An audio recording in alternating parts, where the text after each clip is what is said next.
రాష్ట్ర ప్రభుత్వం నమ్మకం లేదు, సిబిఐ కావాలంటారు. ప్రభుత్వం రాగానే మాకు సిబిఐ వద్దు వద్దు వద్దు అంటారు. అవినాష్ రెడ్డి ప్రమేయం ఉంది అని చెప్పి ఆ రోజు కర్నూలులో ఆసుపత్రి దగ్గరికి సిబిఐ వాళ్ళు వెళ్తే బాంబులు వేస్తామని బెదిరిస్తారు. మీరు ఇక్కడ ముఖ్యమంత్రిగా ఉండి అతను కాపాడే కళ్ళ ముందు మనకు కనపడతా ఉంది.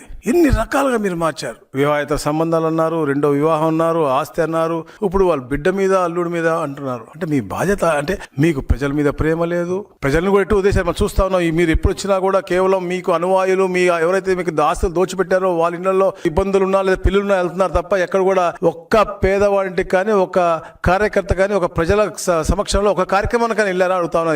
20 నెలల్లో ఎక్కడ కూడా ప్రజల కోసం వెళ్లకుండా కేవలం ఏదో బల ప్రదర్శన చూపించి పెళ్లిళ్ళకు కూడా వెళ్ళి బల ప్రదర్శన చూపించుకోవాలి తప్ప ఎక్కడ కూడా మనకి ఏమీ కనపడే పరిస్థితి. నేను అదే మీకు అందరు కూడా తీవ్ర ఒక బాధతో చెప్తా ఉన్నా. ఎందుకంటే మేము కూడా వచ్చి ఇప్పటికి 18 నెలలు అవుతా ఉంది. సబ్జుడీస్ కాబట్టి తప్పకుండా కోర్టు నుంచి ప్రాపర్గా జడ్జ్మెంట్ వస్తుందని మేము ఆశిస్తా ఉన్నాం. అరే ఒక ఆడ కూతురు ఆవిడ బాధ చెప్తా ఉంటే దాన్ని కూడా హేళన తీసుకుని వచ్చి అంటే మీరు ఇంకా ఇప్పుడు కూడా మారా, ఈ రాష్ట్రం సుభిక్షంగా ఉండాలా, పెట్టుబడులు వస్తా ఉన్నాయి, బాగుండాలని చెప్పి తప్పంతా పనిచేస్తున్న ప్రభుత్వం ఇది. ప్రభుత్వం మీద బురద వేయటం, ఇంట్లో ఆడ కూతుర్లను కూడా మీరు వదలట్లే అంటే నిజంగా చాలా బాధగా ఉంది. మీరు ముందు కూడా ఈ వీడియోస్ కూడా చూడాల్సిన ఆవశ్యకత ఉంది.